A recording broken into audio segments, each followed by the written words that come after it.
रबाब, रबाब रुको। रबाब मेरी बात तो सुनो। हानिया पे प्लीज, मुझे इस वक्त आपसे कोई बात नहीं करनी। रबाब बस मेरी एक बात सुन लो प्लीज। हानिया आप, मैं कह रही हूँ ना, अगर इस वक्त मैंने आपसे कोई भी बात की तो मुझसे बदतमीजी हो जाएगी। तो बेहतर यही होगा ना आप मुझे रोकें और ना ही मुझसे कोई भी बात करने की कोशिश करें। रबाब, रबाब सुनो तो सही।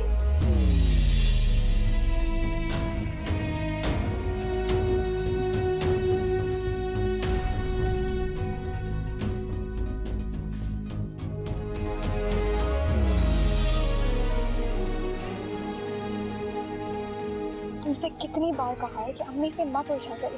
और मैंने आपसे कितनी बार कहा है कि मेरे सामने अम्मी की साइड मत लिया करें। बुरी बात, अम्मी है उनके बारे में ऐसा नहीं बोलते। अम्मी है तो वो हम दोनों में इस तरीके से फर्क क्यों करती है?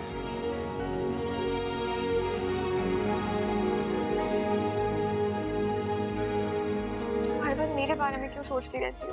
आपके बारे में नहीं सोचती रहती, हर उस नाइंसाफी के बारे में सोचती हूँ जो मेरे सामने होती है। अच्छा, जिक्र तो हर वक्त मेरा ही छेड़ा हुआ होता है तुमने। आपको अच्छा नहीं लगता कि मैं आपके बारे में बात करती हूँ, आपका ख्याल रखती हूँ? अच्छा तो मुझे बहुत लगता है, लेकिन बस फिक्र होती है कि तुम मुझे इंसाफ दिलाते दिलाते खुद के साथ नाइंसाफी ना कर बैठो।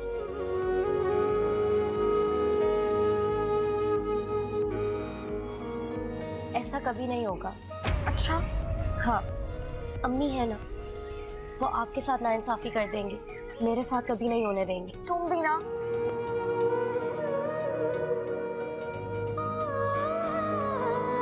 मैं तो हमेशा आपके साथ थी हानिया भी, आपसे मोहब्बत की मैंने, हमेशा आपके लिए अपनी माँ के खिलाफ खड़ी रही। फिर भी आपने मेरे साथ ऐसा किया।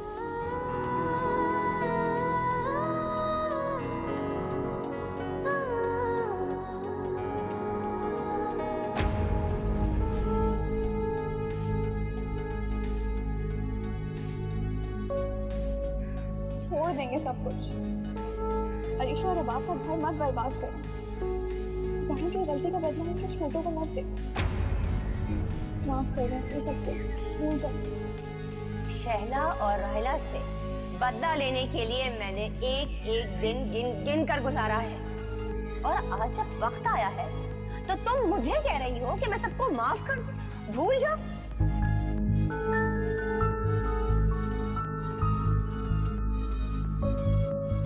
पहले अरीशा आप ही, फिर रबाब, और किस किस को अपने बदले का निशाना बनाएगी आप? आप अपने बदले की आग से इस घर को जला देंगी, लेकिन एक बात याद रखिएगा, इस घर से मेरा घर भी जुड़ा हुआ है।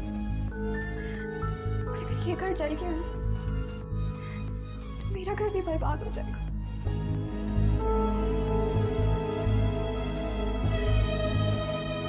अगर ये नामुमकिन है तो मैं सबको सब कुछ सच सच बता दूंगी। ठीक है, तो फिर सबको सच सच बता दो। खड़ी क्यों हो, जाओ ना। लेकिन तुम्हें पता है सबसे पहले क्या होगा?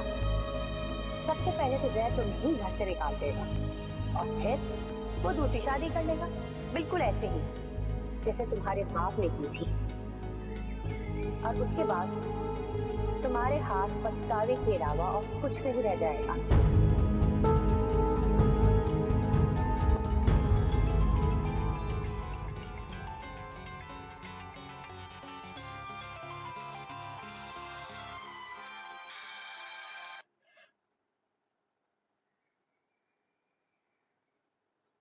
सब कुछ खत्म हो गया अम्मी,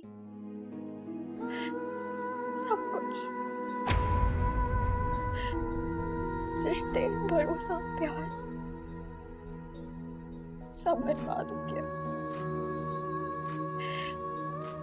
मैं आपको हर बार बुराई से रोकती रही, लेकिन आपने मुझे हर बार बुराई करने पर मजबूर किया।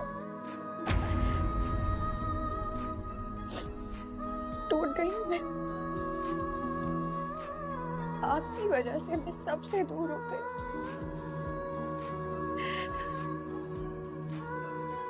पता नहीं क्यों मैंने बिना सोचे समझे आपकी हर बात पर भरोसा किया।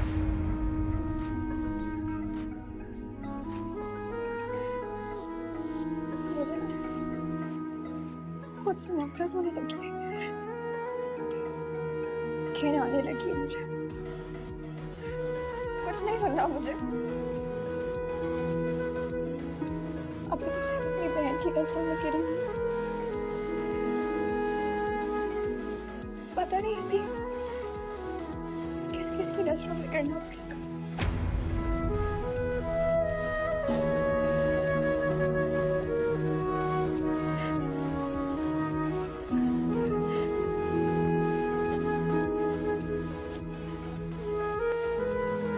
जवाब क्यों नहीं?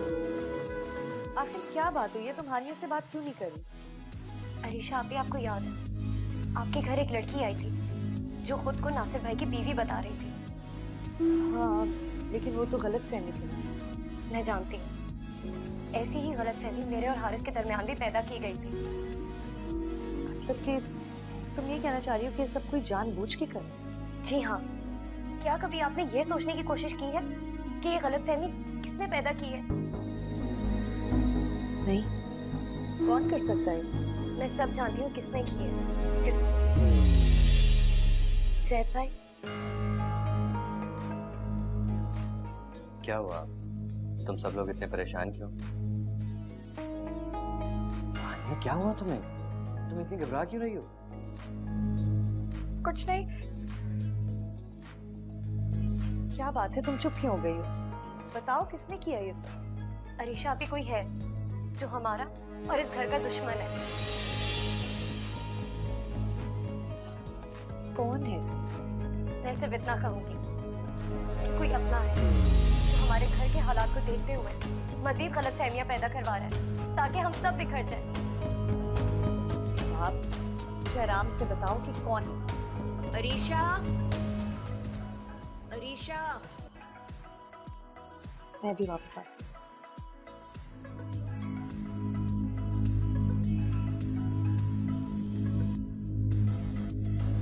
क्या बात है?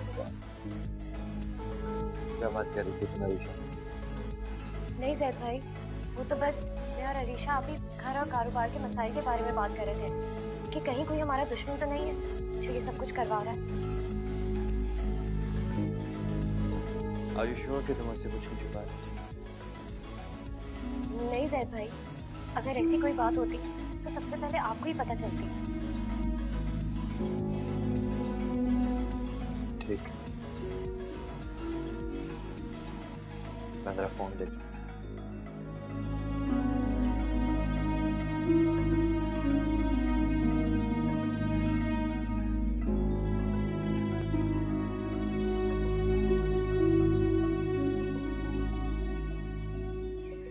बीबी जी, बीबी जी। हाँ, आप हानिया बीबी को खुद फोन कर लें अगर उन्होंने फोन नहीं किया तो। मैं सुबह से देख रही हूँ आप बहुत परेशान हैं। नहीं जमीला, मैं नहीं कर सकती उसको फोन। क्यों? क्योंकि वो खुद ही मुझसे बात नहीं करना चाहती। अरे बीबी जी, हानिया बीबी उस वक्त गुस्से में थी और अब तक लगता है उनका गुस्सा भी ठंडा हो चुका होगा। कर लेना आप फोन खुद। अरे हानिया बीबी ना मसरूफ होंगी किसी काम में, वरना वो खुद ही कर लेती हैं आपका फोन। पता नहीं उसके घर में क्या हो रहा होगा जमीला। मेरे दिल में ना अजीब अजीब से वहम उठ रहे हैं। अगर उसके घर में कोई भी मसला हुआ या उसके साथ कुछ भी बुरा हुआ ना, वो इन सारी बातों की जिम्मेदार मुझे ठहराएगी। जी, आप क्यों परेशान हो रही हैं?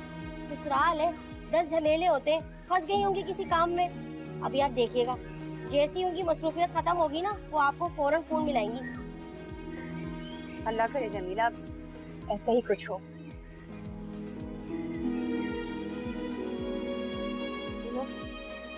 परेशान हुई जा रही है।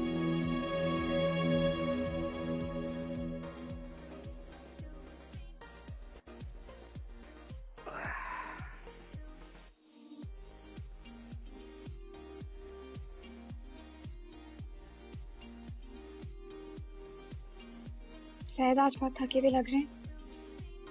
हाँ, शायद। जैद, हाँ बोलो। जैद, मुझे आपसे एक बात करनी है। किस बारे में? जैद, इस घर में जो कुछ हो रहा है उस बारे में। हानिया प्लीज, मुझे इस बारे में कोई बात नहीं करनी, मैं बहुत थक गया हूँ। चाय नहीं पियेंगे? नहीं, और प्लीज जाते हुए ये लाइट बंद कर दें।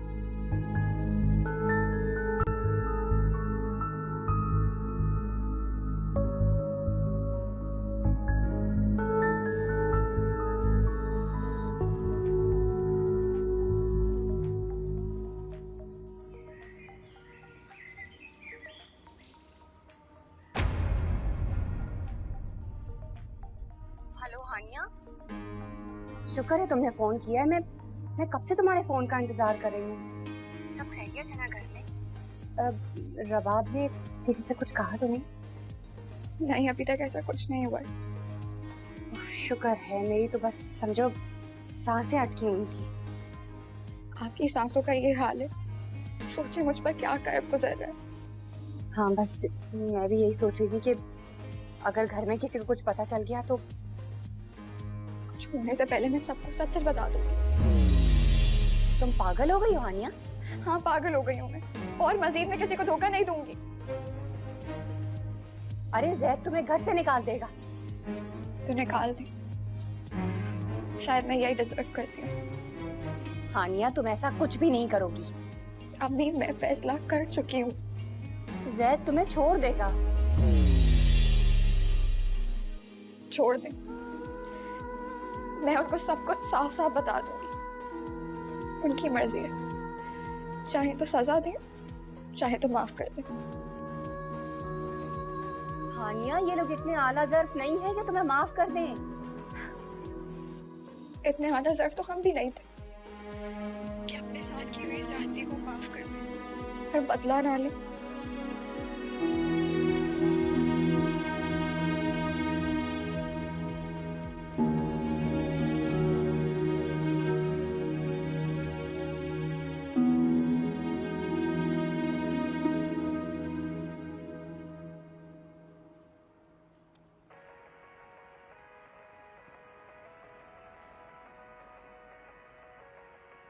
जवाब लाओ, मैं करा देती हूँ।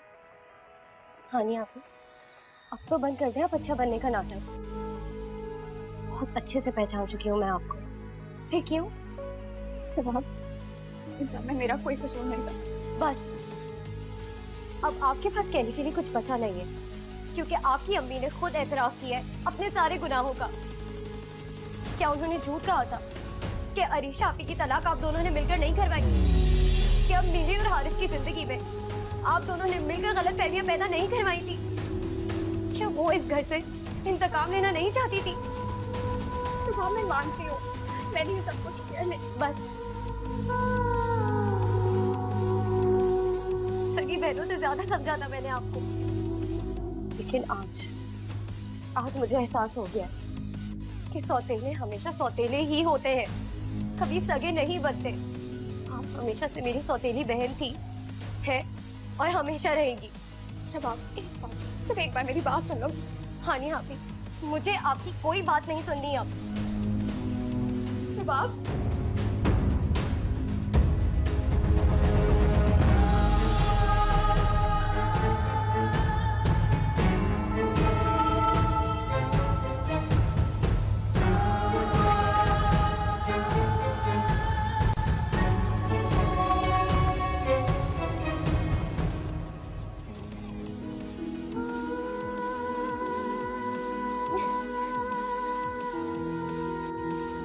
क्या हुआ रबाब? तुम रो क्यों रही हो? रबाब, कुछ बोलो। किसी ने कुछ बोला है तुम्हें? हारिस, वो दरअसल सारी परेशानियों के पीछे दरअसल हानी आपी और इफ्फत आंटी का हाथ था। इफ्फत आंटी ने अरीशा आपी की तलाक करवाई।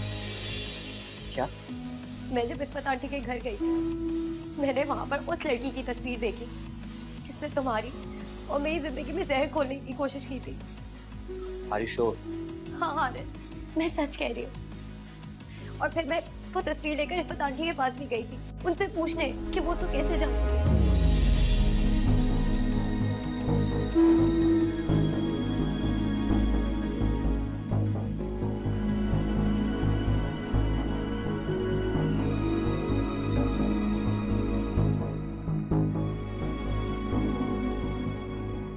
कसूर था मेरा जो तुम माँ बेटियों ने मेरे साथ ही सब किया? एक मासूम बच्ची से उसका बाप छीन लिया, मेरा हंसता खेलता घर उजाड़ दिया तुम लोगों ने। क्यों किया ये सब तुमने? मेरा ये मकसद नहीं। बस झूठी सफाइयां मत देना मुझे, क्योंकि तुम्हारा ये चेहरा खुल के मेरे सामने आ गया है। जो जुल्म तुमने मेरी बच्ची के साथ किया है ना, मैं तुम्हें ता कयामत कभी माफ नहीं करूंगी। बस अब एक लफ्ज भी अपने मुंह से मत निकालना, कहीं मैं गुस्से में कुछ गलत ना कर बैठूं। जाओ यहां से।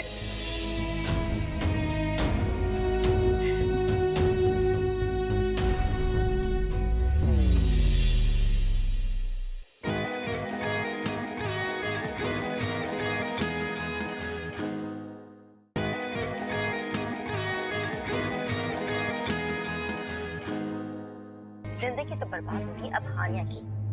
रबाब की तलाक करवाना चाहती थी ना, तलाक होगी जरूर, लेकिन रबाब की नहीं, हानिया की।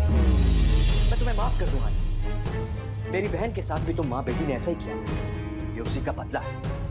मैं तुम्हें तलाक देता हूँ, तलाक देता हूँ, तलाक देता हूँ।